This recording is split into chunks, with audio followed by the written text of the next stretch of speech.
Hey everybody, and welcome back to History Student Reacts. Today we're doing another Historia Civilis reaction. I'm going to react to the Battle of Granicus.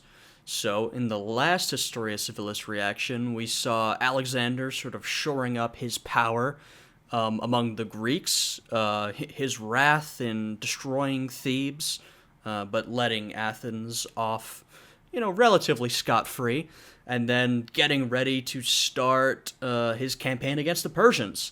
And I suppose that's where we'll be picking up here. So, hope you guys are ready to jump into this one. Please check out the Patreon. I would really appreciate that. And let's get into it.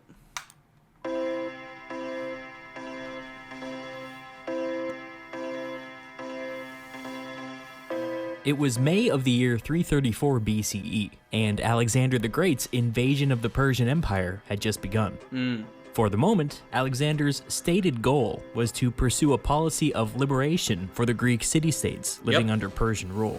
At least, that's what he was telling everybody, and at this point, there was no reason to doubt him. It's good PR, and, it's good to at least tell the empire that, perhaps gets the Greek city-states onto it, at least to a certain extent.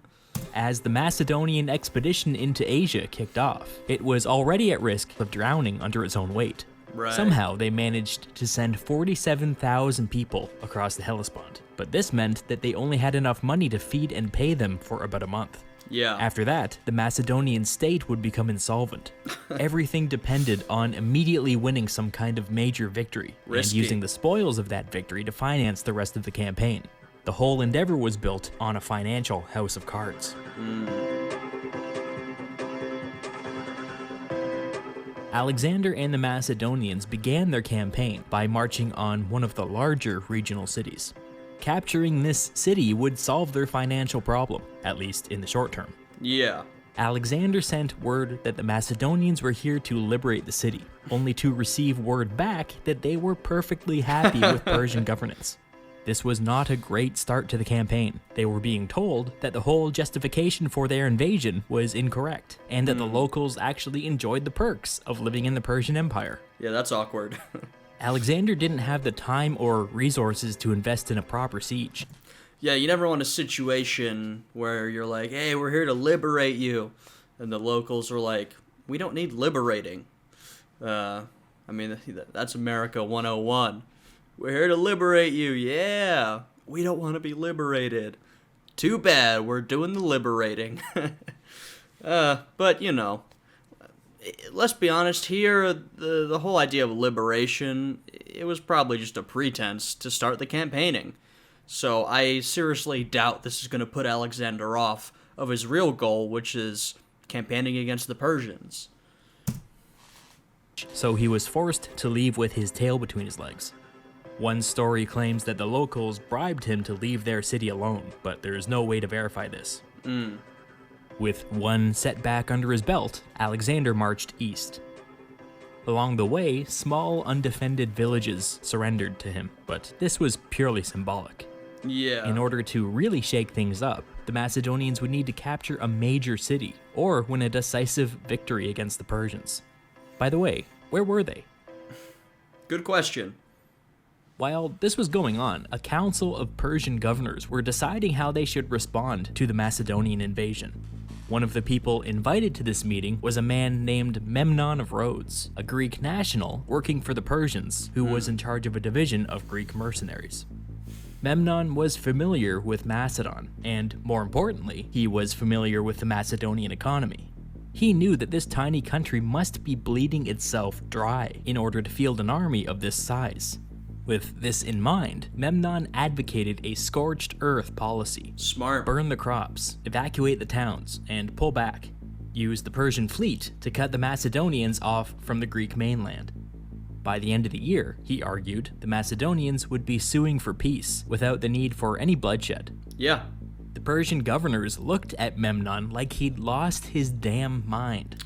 This Greek was advising them not to attack the invading Greek army. Yeah, I'm sure it seemed pretty suspicious to the Persian governors. Like, it might seem like he's playing for the other side, but Memnon was right. I mean, or he was probably right. I guess we might not know, but he was right about the economic situation. You know, Alexander was in a very shaky position, and he needed some serious income fast. So if they just left the Macedonians alone, did a burnt earth strategy, you know, cut them off from crops and any other resources they needed, Memnon's probably right that they would have had to sue for peace within the short term. Army.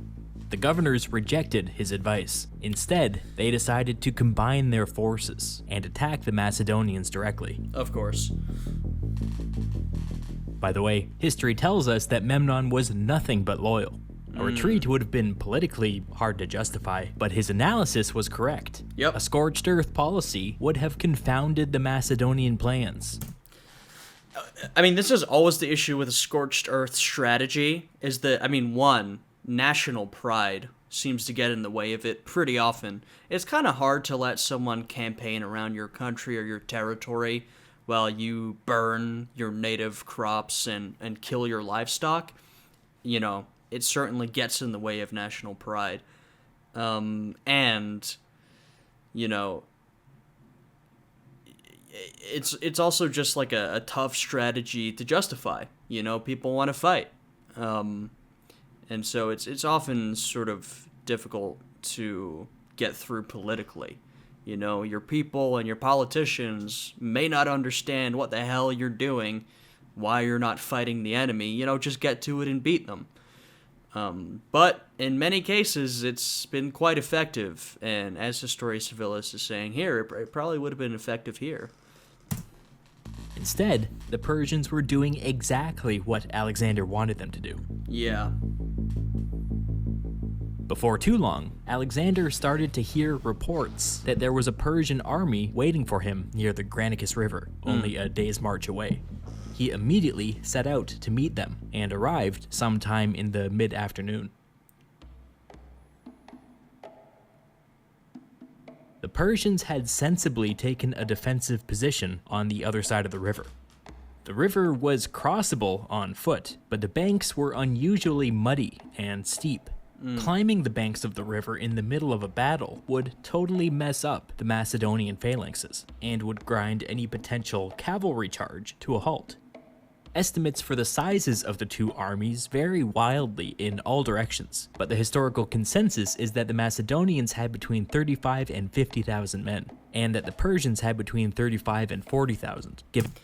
Yeah, I mean, this is an issue with a lot of ancient history, is that our estimates for the amount of men involved in battles often varies wildly, especially considering that, I don't know if this is the case here, but in general, a lot of the remaining written history from the period has some sort of very specific bias to it. You know, like when we talk about Julius Caesar, for example, a lot of the numbers we get of how many men he had and how many men he was fighting came from him.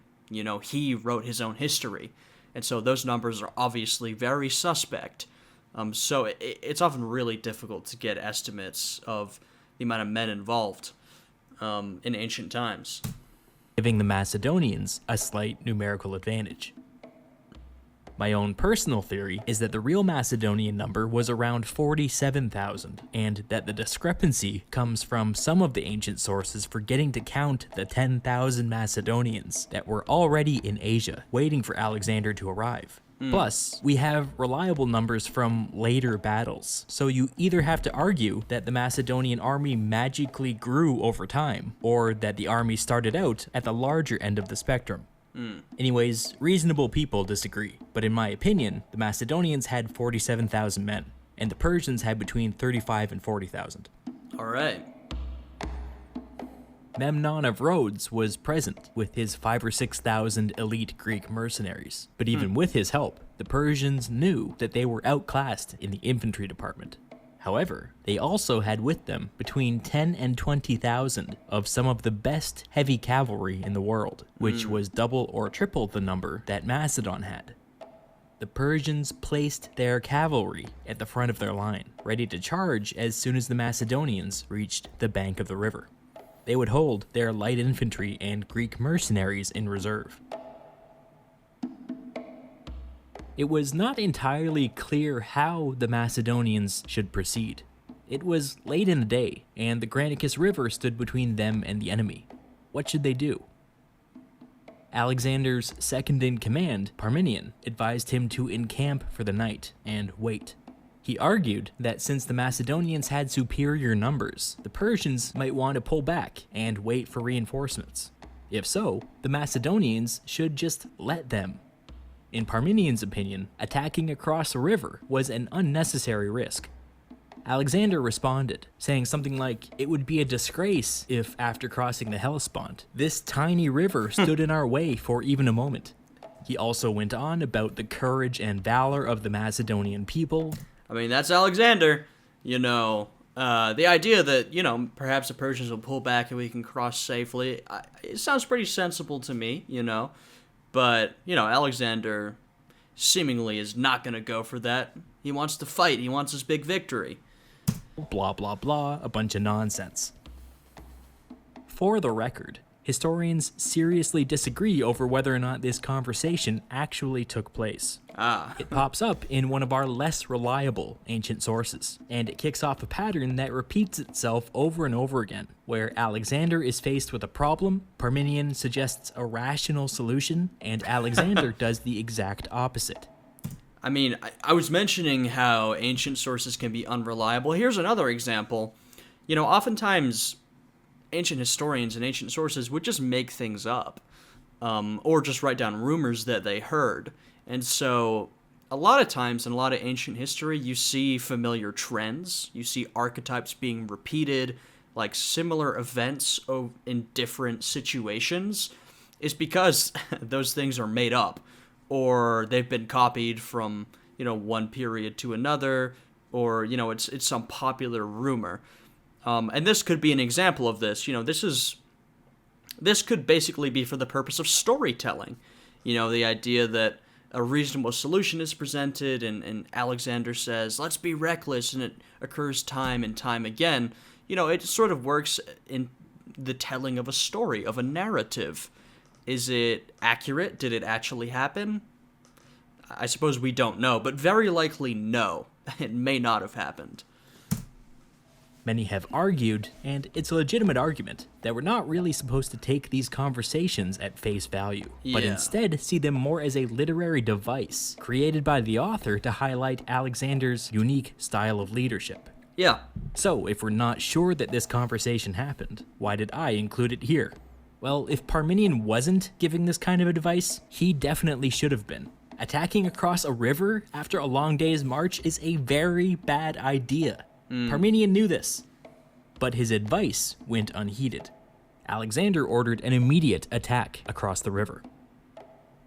The Macedonians deployed for battle, with their heavy infantry in the center and their companion cavalry on the wings. The king would take command of the right flank, and Parmenion would take command of the left. The Persians could see Alexander with his distinctive armor and his bodyguards, and repositioned some of their own cavalry in response. Alexander initiated the battle by ordering his center to advance, sending his heavy infantry and some cavalry into the river. It's pretty reckless. The Persians hit the Macedonians with every arrow at their disposal as they slowly made their way across the river. Then, on the Macedonian right, Alexander charged with his companion cavalry. Parmenion, on the left, did the same. But unlike Parmenion, Alexander and his cavalry didn't go straight across the river. Instead, they crossed at a sharp angle, ignoring the enemy opposite them and heading straight for the Persian center. When they got up the bank of the river, they charged. Suddenly, the Macedonian companion cavalry, led by the king himself, were in the midst of the Persian lines, fighting in all directions at once. That is crazy. That is extremely reckless and risky. It's the kind of thing where, hey, if it works, it works. If it works, then you've got yourself a tremendous advantage. but there's a good chance it doesn't work and your cavalry gets cut down. Either way, it's super risky. There is a violent, chaotic struggle. One source describes the cavalry being crammed so tightly together that they were fighting more like infantry, standing still and hacking away with their swords and spears in order to make incremental gains. Wow. Alexander was right there in the middle of this. His ancient Trojan shield took several direct hits, and his distinctive armor attracted a lot of Persian attention. I mean, hey, you can say a lot of things about any sort of recklessness or risk-taking behavior from Alexander, but no lack of bravery, clearly. Although, as we discussed in the last one, there's a good chance Alexander thinks that, he's divine. He may think he's actually invincible. So it may just be that he thinks he can't be killed, but brave nonetheless. Or deluded, I guess. At some point, Alexander's spear snapped, and he had to grab another one from his bodyguard. It was intense. It wasn't long before a second wave of Persian cavalry arrived to reinforce the center. Alexander rallied the companions and charged for a second time. Mid-charge, somebody threw a javelin right at the king, but Alexander managed to catch it with his Trojan shield. He yanked the javelin free and then charged straight at the person who threw it, one of the enemy cavalry commanders. Alexander and the Persian cavalry commander met on the battlefield. Alexander's spear took the Persian in the chest, puncturing his armor and wounding the rider. The impact snapped the tip off of Alexander's spear, rendering the weapon useless. Although he was wounded, the cavalry commander stayed on his horse. Sword in hand, he prepared to strike Alexander down, who was basically just sitting there holding a big stick. As a last resort, Alexander gave one final thrust with his broken spear. Macedonians were deadly accurate with these weapons, and it paid off here, because the splintered end of the spear hit the Persian rider right in the face, knocking him off his horse. Wow. Alexander's victory was short-lived, because while he was doing this, another Persian came up behind him, lodging his sword into the back of the king's head, cutting clean through his helmet and into his scalp. Jesus. Dazed, Alexander was somehow able to draw his own sword and kill his attacker. I don't know to what extent this is accurate either, but if it is, then, that's crazy. This is your leader, this is Alexander, and he's in the melee like everybody else. He's risking it all. That's insane. While his back was turned, a third Persian rider charged, sword in the air, ready to kill the king. At the last moment, one of Alexander's personal bodyguards named Cletus the Black, which is just the best name ever, cut the guy's arm off, saving the king's life. Cletus the Black. Alexander's personal bodyguards rallied to his side and fought some kind of defensive action around the king. Our sources don't explicitly say why this happened, but some people believe that it's because Alexander fell unconscious. This makes the most sense to me, but I want to make it clear that none of our ancient sources actually say this. Yeah. While Alexander was perhaps unconscious on the ground, the Macedonian heavy infantry were still trickling across the river. Just take a moment to appreciate how much of a disaster this was. Their king was wounded, perhaps unconscious, perhaps even dying, they didn't know, and the majority of the Macedonian army had yet to join the battle. Yeah. Parmenion was right. Alexander's charge across the river had indeed been reckless, and one could argue, downright stupid. But say what you will about Alexander's recklessness, the companion cavalry did create enough space for the Macedonian infantry to get themselves across the river. Yeah, this only worked because the Macedonian army was so well trained. Particularly in this case, the companion cavalry. They were so well trained, so talented, such a professional fighting force. This is the only reason this possibly worked, because they were able to stand their ground against overwhelming odds. With a lesser force of men, this would not have been able to happen. Alexander and his men would have all been slaughtered. But because of the talent of the men, they're going to get out of this alive. And potentially victorious, I'm not sure. Once they were back in formation, they slowly began to push the Persian cavalry back. Now that the infantry was in the fight, the companion cavalry got a few minutes to recover. In no time at all, Alexander was back up on his horse again. The Persian center was beginning to cave, which meant that it was time to commit their reserves. The Greek mercenaries were well disciplined and held their own, but the Persian light infantry were inexperienced and ill-equipped. The Macedonian phalanxes continued to gain ground. Yep. At this key moment, Parmenion, who had been conservatively fighting on the left this entire time, led an incredibly well-timed cavalry charge. This sent most of the Persians into a full rout. The elite Greek mercenaries, however, would not budge. The exhausted Macedonian phalanxes ground to a halt. Alexander, still addled from taking a sword to the head, attempted to rally the army by leading a third and final cavalry charge against the Greek mercenaries. Wow. During this charge, Alexander's horse was killed, and the king was thrown to the ground for... I mean, he is absolutely relentless. Nothing can stop him. He goes and goes and goes. He'll just keep going. Second time. Hopefully, at this point, somebody told him to take a knee and cool it with the near-death experiences. Yeah. The final bit of fighting was tough, but the outcome was inevitable. The Greek mercenaries couldn't take on the entire Macedonian army. They eventually surrendered. Let's talk about losses. All of the 5,000 or 6,000 Greek mercenaries were killed or captured. But because of this, the Macedonians never had a chance to pursue the fleeing Persians, which made their losses remarkably small.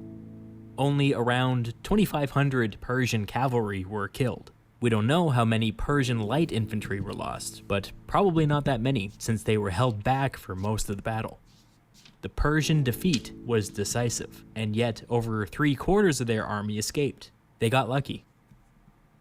The Macedonian losses were even smaller than that. According to our sources, it's possible that as few as 150 Macedonians were killed. That number sounds way too low, and it probably is. Again, our sources suck, but bear in mind that 10 times that number would have been wounded as well. Whatever the real number is, it's remarkable that so few Macedonians were lost. It's even more remarkable considering how the king's recklessness almost got him killed multiple times. Alexander was victorious, but he still had massive financial problems.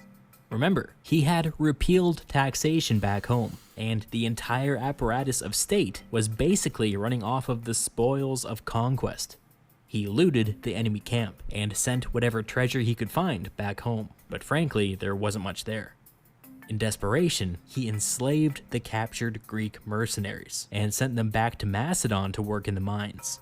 Enslaving his fellow Greeks was not good PR, considering that the whole justification for this war was the liberation of the Greek people. Looks pretty bad. Anyways, the spoils from the Battle of the Granicus did buy Alexander a few more months.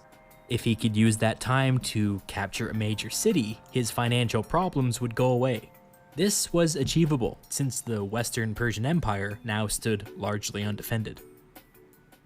However, success brought with it new problems. What had begun as a minor border issue had become an existential threat to the Persian Empire.